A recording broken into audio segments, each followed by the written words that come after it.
Hello guys, welcome to my channel once again, and today I will be talking about poultry farming. And as we all know, poultry farming means rearing of domestic animal commercially for their meat and egg production.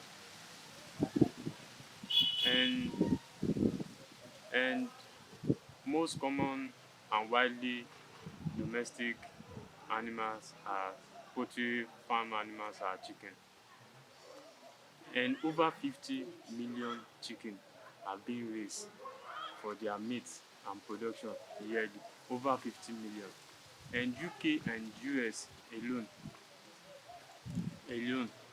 consume meat and egg more meat and egg than any other countries.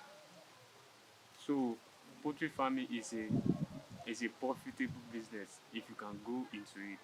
It's very profitable. That are already into farming will know this.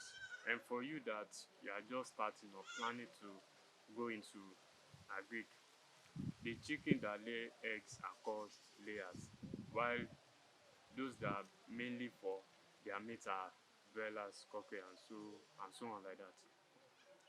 And UK and US, I think I've said that earlier, consume more egg and meat than any other country.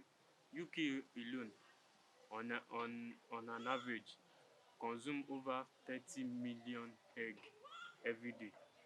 So poultry farming is a profitable business. Here in my country, it's very profitable, very profitable. And on my next video, I'll be sharing with you the advantage of commercial poultry farming. So my name is Olani Olushola, and thank you for watching my video. God bless.